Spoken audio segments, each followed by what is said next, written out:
Taxation and Other Laws, Relaxation and Amendment of Certain Provisions Bill 2020, on behalf of my party, the All India Trinamool Congress. This bill is deeply problematic because it further weakens the rights and resources available to the states by taking away the statutory promises made under the new GST regime. And on the other hand, it corners public funds for PM CARES to the direct detriment of the state relief funds. Clause 7 of the bill seeks to amend the Central Goods and Services Act 2017, allowing the government to extend the time limit for completion of actions under the Act in events of force majeure such as an epidemic. With retrospective effect, this will permit the government to retrospectively validate its failure and extend the time limit indefinitely while dispersing compensation to the states. I wish to ask via you, Honourable Chairperson, does the Honourable Finance Minister conveniently forget that GST was only made possible because the states ceded almost all their powers to levy local indirect taxes?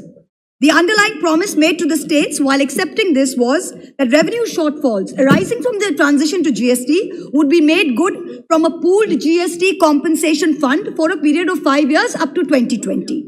This corpus was to be funded by a compensation cess levied on so-called demerit goods.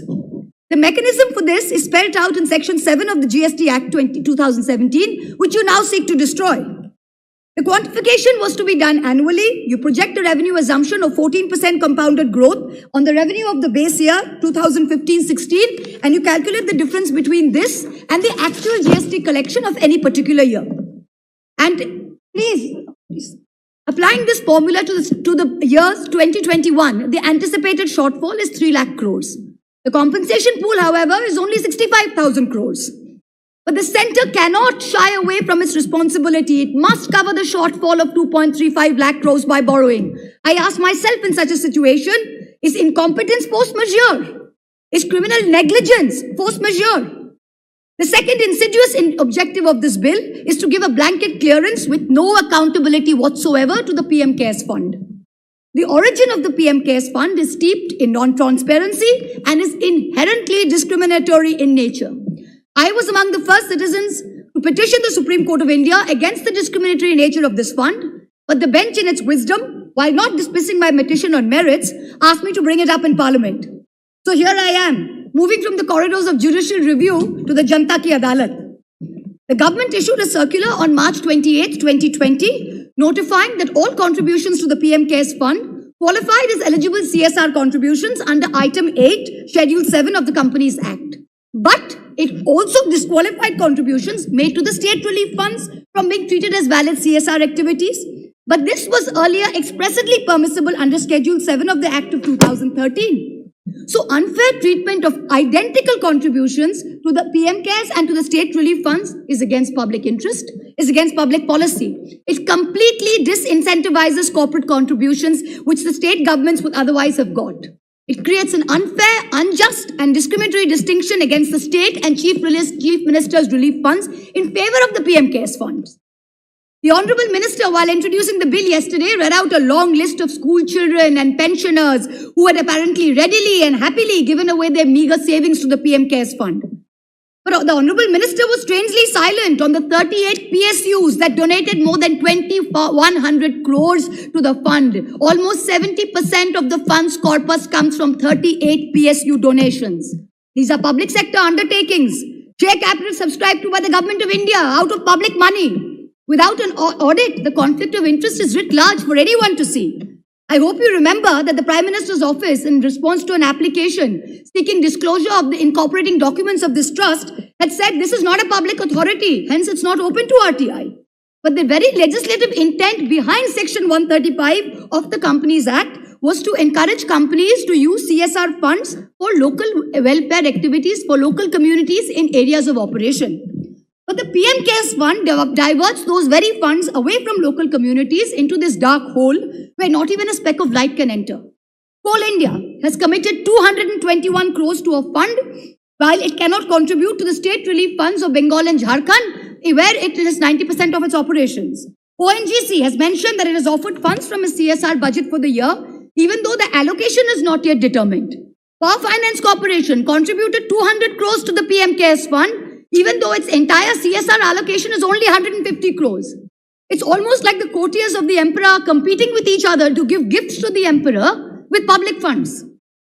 If these improprieties were not enough, then please consider the massive donations made by Chinese companies. This is horrific. Xiaomi, a Chinese company accused of snooping on people, gave the fund 10 crores. TikTok, currently banned by this government only a few weeks ago, gave 30 crores. Huawei, banned around the world for its well-documented links to the Chinese army, gave 10 crores. Why did you take this money from our enemies? Why don't you return this tainted money?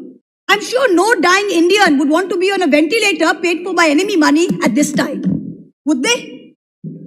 I ask you, you say you have put 2,000 crores towards the purchase of 50,000 ventilators. Please lay on the table of this house how many ventilators have been physically delivered, to which hospitals, to which states. Also tell us the manner of procurement. The way airwaves and the way airports are sold in this country to crony capitalists, I hope this procurement was not done by those same individuals. This is a question that we need to ask.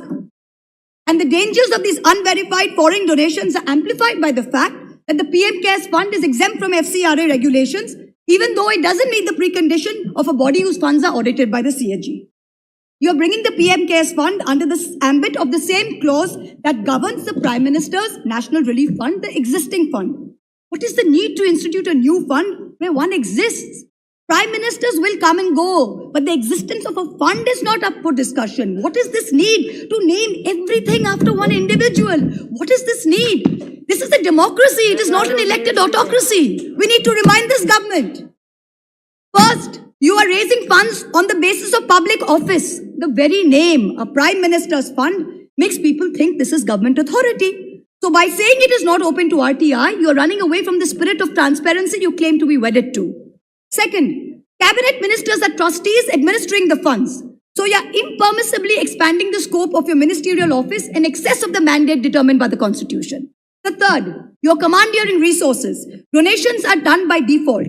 A circular issued on April 17 by the Department of Revenue under the Ministry of Finance told every officer and staff of the Government of India to contribute 1 day's salary till March 21. This would be deducted. If they wish to not donate, they should put this in writing. Tell me, in this atmosphere of fear and vengeance currently prevalent in this country, which bureaucrat, which public officer will say they do not wish to donate? I have only a few minutes left, and so bear with my bluntness. To this government, I say, stop lying to us all the time about growth rates, about migrant welfare, about expenditure, and the laughable delusion that the PM cares. Stop marketing 20,000 crore packages as relief measures when in truth it comprises money already spent and money to be given as loans, an imaginary money that will never reach the people it is supposed to. Stop cheating the state governments of their dues made through a constitutional promise. Stop wasting funds on vanity projects when the state governments who actually make a difference are deprived time and again. And so, I end by saying that today's India reminds me of Hans Christian Andersen's story, The Emperor's New Clothes, where the emperor was cloaked in nothing, but his sycophantic courtiers could not tell him so. The Bengali poet Nirendranath Chakraborty in his poem Ulango Raja said only one small innocent little boy in the entire kingdom had the courage to stand up and ask the naked emperor, Raja, tor kapod koi? Today I ask the same question, Emperor, where are your clothes? Thank you.